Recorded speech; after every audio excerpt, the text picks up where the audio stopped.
በቤተ መቅደስ ዘልህቀት ወለተ ካህናት እንዘ ትሴሰይ ስሩዓ ህብስተ ሰማይ ህቡአ ወጽዋአ ወይን ምሉአ እፎ ከመ ነዳይ ሲሳየለት ዝተሃጣ ተአገሰት በብሔረ ግብፅ ረሃበ ወፅማ አልቦ ከመሃ ዘረከበ ግፋ።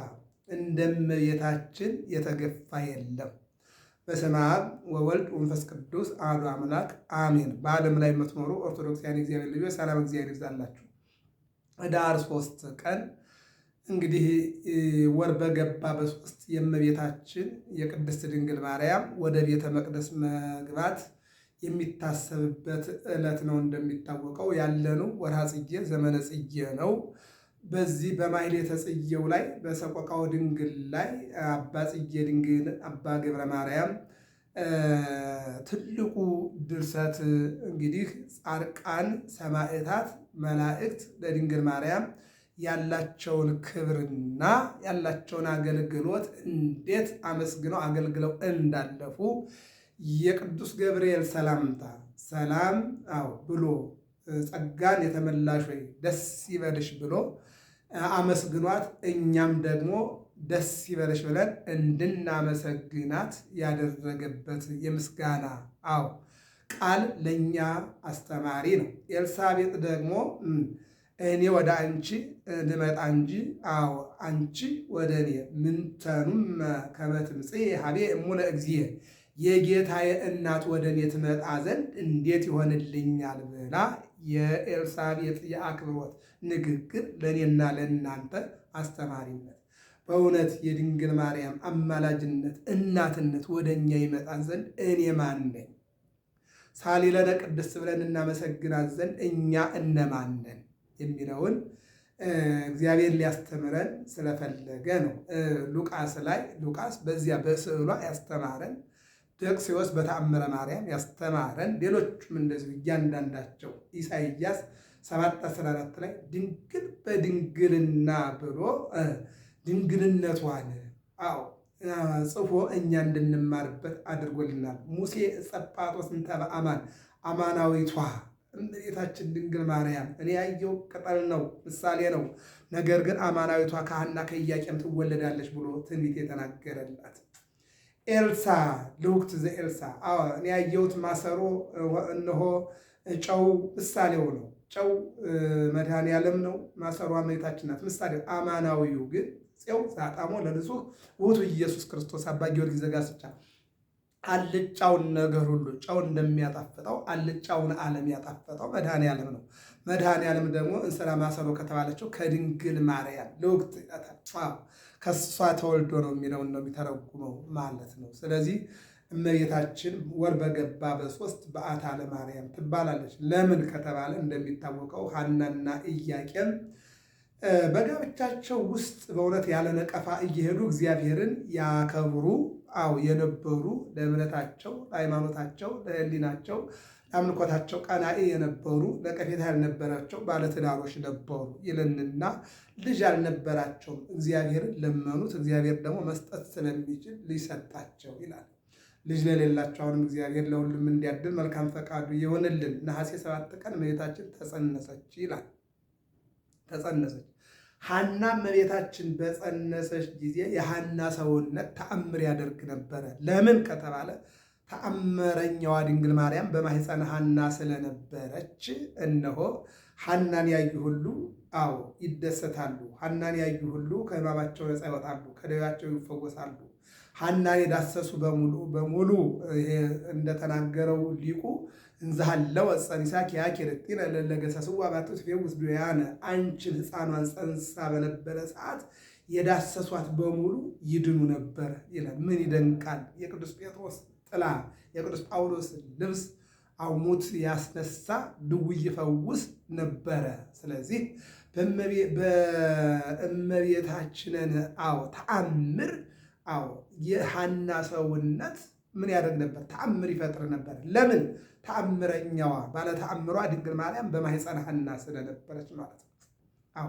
ሕሙማን ይፈወሱ ነበረ፣ ድውያን ይፈወሱ ነበር። የሚገርመው ነገር አንድ ቀን እንደውም አጎቷ ሞቶ እህዳ ሸንኮራው ላይ ደገፍ ብላ አጎቴ አጎቴ ብላ ስታለቅስ ህልም አልመው እመቤታችን ከመጸነሷ በፊት ኢያቄም ለሐና ሐና ለኢያቄም ህልም አልመው ለመፈክር ህልም ሰጠውት ወይም ደግሞ ተርጉምልን ብለውት ብዙውን ተርጉሞ አንዱን ግን አቅቶት ነበረ። ጊዜ ይፍታው፣ ነገር ግን ደግ ልጅ በጎ ልጅ መልካም ልጅ ትወልዳላችሁ ብሏቸው ያኛውን ግን አልቻለም ነበረ። መጨረሻ ላይ ግን የሞተው ብድግ አለና እነሆ ያ ጥበበኛው መፈክር ህልሙ ያልፈታውን ተረጎመላቸው። መልካም ልጅ ትወልዳለች ነበር ያለ ያኛው። አሁን ደግሞ የሞተው አጎቷ ተነሳና ምን አለ? ከመልካሟ ልጅሽ ፀሐየ ጽድቅ ኢየሱስ ክርስቶስ አምላክ ወልደ አምላክ ይወለዳል አላትና መልሶ አረፈ ይላል። ይህን ታምር አይሁዳውያን ሲያዩ ሐና ተጸንሳለች፣ በማህፀኗ ወንድ ይሁን ሴት ትሁን ወንድ አናቅም። ነገር ግን እነ ዳዊት እነ ሰሎሞን 40 ዘመን ገዝተውናል፣ በድለውናል፣ አሳደውናል። ከሷ የሚወለደው ደግሞ ምን ያደርገን ይሆን? ስለዚህ ያ ሳይሆን ጉንዳን ሳይመጣ ባመድ እንደተባለው እንግደላት ብለው ሲነሱባት ቅዱስ ገብርኤል ለኢያቄም ይዘህ ወደ አድባረ ሊባኖስ ተሰደድ አለው። ነገሩ ትንቢቱ ይፈጸም ዘንድ ነው። ምክንያቶቹ ግን አይሁድ ናቸው። ለምን ከተባለ ከእናቷ ማኅፀን ጀምረው አሳደዋታል የሚለው ነገረ ማርያም ታሪክ ይመጣ ዘንድ ትንቢቱ ይፈጸም ዘንድ ግድ ስለነበረ ነው። ስለነበረ ነው። ሔዋን ቅጠል በልታ ከገነት ወደ መሬት ተሰዳለች። ዳግማዊት ሔዋን ድንግል ማርያም በምንም በማታውቀው ነገር በእናቷ ማኅፀን ገና ስደቱን ልትጀምረው ያ ትንቢት ይፈጸም ዘንድ ነው። እና ምን ብሎ ነበር ሰሎሞን? ፀሐይም ሊባኖስ ስለ ሕይወት መኃልየ ምዕራፍ 4 ላይ መልካሟ ሙሽራ ከሊባኖስ ነይ ብሏት ነበር። እና ትንቢቱ ሊፈጸም ወደ ሊባኖስ አድባረ ሊባኖስ ይዞ ወደ ኢያቄም ግንቦት 1 ቀን እመቤታችን ተወለደች ማለት ነው። 3 ዓመት በእናት አባቷ ቤት ቆየች፣ በሐናና በኢያቄም ቆየች። የሚገርመው ነገር ግን የስዕለት ልጅ መሆኗን ያውቃሉ። ነገር ግን ኢያቄም እንውሰድ እናስገባ እንዳይላት የዓይኗ ማረፊያ አነጋጋሪዋ ልጇ እህቷም ናትና ታዝንብኛለች አለና ዝም አለ እያወቀ። ሐና ደግሞ ሳሳችላት፣ ራራችላት። እንዴት አርጌ ከፊቴ ልጣት የዓይኔ ማረፊያ የአንደበቴ አነጋጋሪ ናት ብላ ዝም ስትል ትናንት ትጸንሻለች ትወልጃለች ብሎ የነገራት ቅዱስ ገብርኤል ወደ መንደር ሐና በሄደችበት እመቤታችን በክንፉ ሰወረባት ይላል ነገረ ማርያም። ስትመጣ አጣቻት፣ ጮኸች፣ አለቀሰች።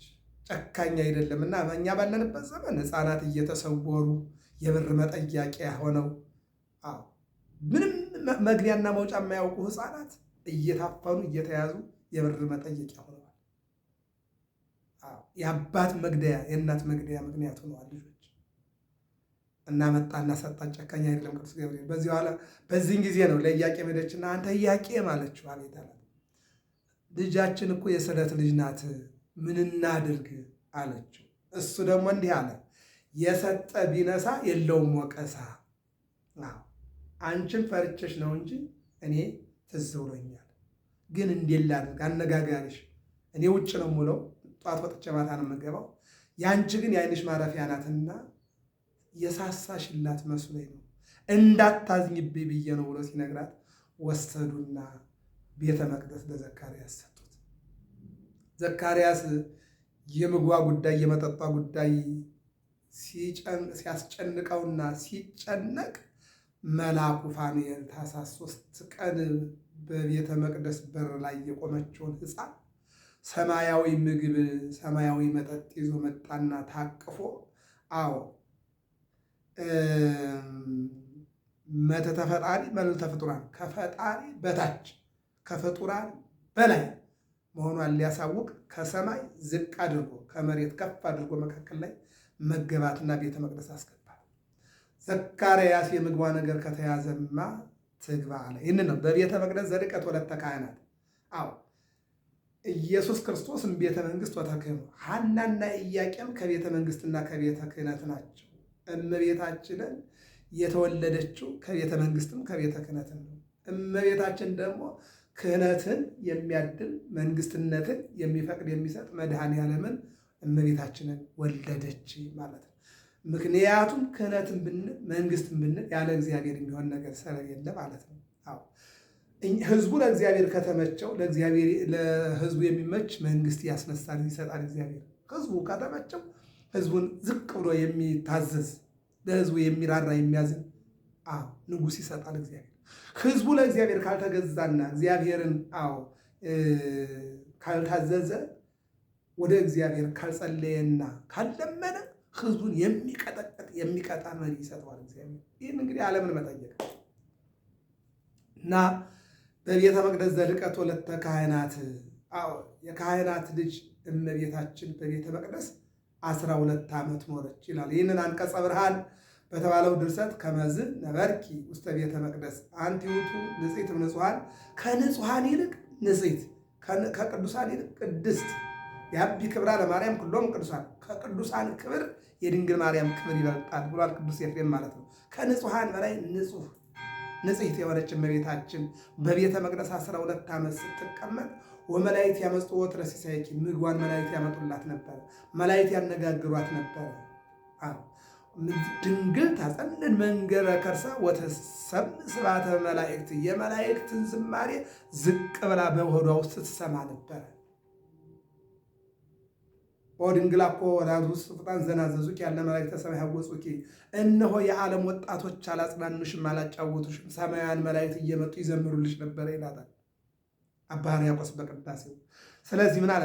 በቤተ መቅደስ ዘልቀት ወለተ ካህናት እንዘ ትሴሰይ ስርዋ፣ ተሰራ ተስፋ ሕይወት ተሰራ በሰማያት በሰማይ የተሰራ በመላእክት የሚቀርብ ማዕድ የተሰራ ማዕድ ህብስተ ሰማይ ህዋ ወጽዋ ወይን ሙሉአ፣ ህብስተ ሰማይ ህዋ ሰማያዊ መና የሞላ ወይን ወጽዋ ወይን ሙሉአ፣ በጽዋ የሞላ ወይን የተሰራ ምግብ እፎ ከመ ነዳይ ሲሳይ ዕለተ ኃጣ።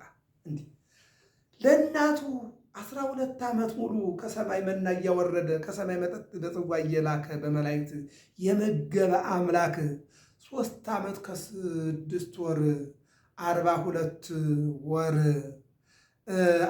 1262 ቀን እናቱ ስትራብ ስትጠማ በቤተ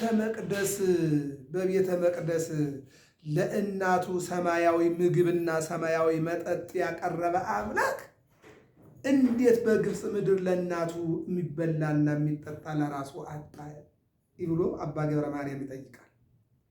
እፎ ከመ ነዳይ ሲሳይ ዕለተ ኃጣ፣ እፎ ከመ ነዳይ ሲሳይ ዕለተ ኃጣ፣ እንዴት እንደ ድሃ የዕለት እንጀራ ያጣል። ሲሳየነ ዘለለዕለትነ፣ የዕለት እንጀራችንን ስጠን ብላችሁ ለምኑ ብሎ ለሰው ልጆች የዕለት እንጀራ እንዳያጡ ለምኑኝ። አባታችን ሆይ በሰማያት የምትኖር ስምህ ይቀደስ፣ መንግሥትህ ትምጣ፣ ፈቃድህ በሰማይ እንደሆነች እንዲሁም በምድር ትሁን፣ የዕለት እንጀራችንን ስጠን ዛሬ ብላችሁ ለምኑኝ አለ እግዚአብሔር። እፎ ከመ ነዳይ ሲሳይ ዕለተ ኃጣ፣ እንዴት የዕለት እንጀራ አጣ። ማጣት የወግ ነው። ለመነች፣ መለመንም የወግ ነው። አጣች፣ ማጣትም ምንም ማለት አይደለም። ተሰደበች፣ ልጇም ተወረወረ። ጻድቅ አረጋዊ ዮሴፍ እንዲህ አለ፣ ለመሃሎ ይሁብዎ ወለመይሃሎ ይከልዎ፣ ካለ ይሰጡታል ከሌለ የለም ይሉታል እንጂ ስድብን ምን አመጣው አላት። በዚህን ጊዜ አገልጋይዋ ፎቁን እያናጋች ወርዳ ከእመቤታችን እቅፍ ያለውን መድኃኔዓለምን ወደ መሬት ወረወረችው። ዛሬም እኮ ፈጣሪን ፍጡር ነው እያሉ የሚወረውሩ አሉ። ተማላጁን አማላጅ ነው የሚሉ አሉ። የዮሴፍ የጠራቢው ልጅ ነው እያሉ ክብሩን የሚወረውሩ አሉ። የዮሴፍ ልጅ ነው የሚሉ አሉ። ያቺ ኮቲባ ብቻ አይደለችም፣ ግብፅ ላይ ብቻ አይደለም። ዛሬም ከፈጣሪነት ወደ ፍጡርነት፣ ከተማላጅነት ወደ አማላጅነት፣ በድንግልና የተጸነሰውን በድንግልና የተወለደውን የአረጋዊ ዮሴፍ ልጅ ነው። ከዚህ የበለጠ መጣል ምን አለ? የአምልኮት መልክ አላቸው፣ ኃይሉን ግን ክደዋል የሚለው ይሄ ነው። ክርስቲያን ነን ይላሉ፣ ነገር ግን አምላካቸውን ፍጡር ነው ይላሉ። አምላካቸውን አማላጅ ነው ይላሉ። አምላካቸውን በንጽህና በቅድስና በኖረች በድንግል ማርያም የተወለደውን የአረጋዊ ዮሴፍ ልጅ ነው ይላሉ። ከዚህ የበለጠ መጣል ምን አለ? የግብፅ ሴተኛ አዳሪ ብቻ አይደለችም የወረወረችው፣ ዛሬም እናውቃለን የሚሉ አዎ ይህንን ሲያደርጉ ይላል። እፎ ከመነዳይ ሲሳየለት ሀጣ ታገሰት በብሔረ ግብፅ ረሃብ ወጽማ። በግብፅ በረሃ በኢትዮጵያ ምድር ረሃብና ጽምን ታገሰች ይላል። ዓለምን የሚመግብ በዝናብ አብቅሎ በፀሐይ አብስሎ የሚመግብ አምላክ ተሸክማ። እኔ ይገርመኛል። ሰው ብር ተሸክሞ ቢራብ ሆቴል ካልተገኘ እንጀራ ካልተገኘ ብር አይበላም። ብር ተሸክሞ ቢራብ ምንም አይደለም። ፍትፍት ህብስት ተሸክሞ መራብ ነው። ወይን ተሸክሞ መጠማት ከባድ ነው። አልቦ ከመሐዘረ ከመግፋ እንደሷ የተገፋ የለም። ጴጥሮስ ቢገፋ ጳውሎስ ቢገፋ ለተአምር ነው። ቶማስ አፍንጫው ቢቆረጥ፣ ጆሮ ቢቆረጥ፣ እጁ ቢቆረጥ፣ እግሩ ቢቆረጥ ለተአምሩ ነው። ለሱ የመንግስተ ሰማያት መክፈቻ ለማግኘት ነው። መንግስቱ ጽድቁን ለማግኘት ነው። አዎ በእስጢፋኖስ ላይ የወረደው ድንጋይ የመንግስተ ሰማያት በር ነው። አዎ ማርቆስ ምድር ለምድር የተጎተተው ምንድን ነው? የመንግስተ ሰማያትን ቁልፍ ለማግኘት ነው። ቅዱስ ጴጥሮስ ተዘቅዝቆ የተሰቀለው የመንግስተ ሰማያትን ቁልፍ ለማግኘት ነው። ያደም የሰማዕትነት ወደ መንግስቱ ግባ የሚለው ለትንሹ ታምነሃልና በብዙ ሾመሃል የሚለውን ለማግኘት ነው። ያ ነው። በዚህ ዓለም ላይ ያሉ ሯጮች እንደ ሩጫቸው አንዱ ወርቅ፣ ቀጣዩ ብር፣ ቀጣዩ ሜዳሊያ እንደሚያገኙ ያንን የእግዚአብሔር መንግስት ለማግኘት ነው። ድንግል ማርያም ግን ልጇን ለማዳን አልቦ ከማሃ ዘረከበ ግፋ፣ እንደሷ የተበደለ የለም፣ እንደሷ የተገፋ የለም። አምላክን ተሸክማ አምላክን አዝላ እንዴ! የሚገርመው ነገር ያዘለችው ሕፃን እኮ የዓለም ንጉሥ እኮ ነው። ሰብአ ሰገልን ጠይቋቸው ምንድን ነው ያሉት? የተወለደው የአይሁድ ንጉሥ ወዴት ነው እኮ ነው። እንዲያው ቅዱስ ያሬድ በመዋሥዕት ላይ እግዚኦሙ ሰቀሉ መድኃኒቶሙ ጸሉ፣ ጌታቸውን ሰቀሉ፣ ፈጣሪያቸውን ሰቀሉ፣ አምላካቸውን ሰቀሉ፣ መድኃኒታቸውን ጠሉ። ዓለም እኮ መድኃኒቷን ጠልታለች። ዓለም እኮ ንጉሷን ጠልታለች። ዓለም እኮ ፈጣሪዋን አሳዳለች። ዓለም እኮ ፈጣሪዋን ሰቅላለች፣ ፈጣሪዋን ገርፋለች። ዓለም አልቦ ከመሐዘ ረከበ ግፋ፣ እንደሷ የተገፋ የለም። ክብረ መስቀል ሚዲያ ነው። ሰብስክራይብ፣ ላይክ፣ ሸር አድርጉ። ሰላም እግዚአብሔር ከሁላችን ጋር ይሁን። ህዳር 3 ቀን የእመቤታችን የቅድስት ድንግል ማርያም በ3 ዓመቷ ወደ ቤተ መቅደስ የገባችበት ሰማያዊ ህብስት፣ ሰማያዊ መጠጥ፣ ጽዋአ ወይ ሙሉ አላ ውስተ ሰማይ ሰው የተሰራ ምግብና የመላ በጽዋ የመላ ወይን ያገኘችበትና 12 ዓመት በቤተ መቅደስ እንድትቀመጥ ምክንያት የሆነው በ3 ወር በገባ በ3 ቀን የእመቤታችን የበዓታ ለማርያም በዓተ ማለት ገባ ማለት ነውና ለእሷ ቀን ያደረሰን ክብርና ምስጋና ለስሙ ይሁን። ወስብሐት ለእግዚአብሔር።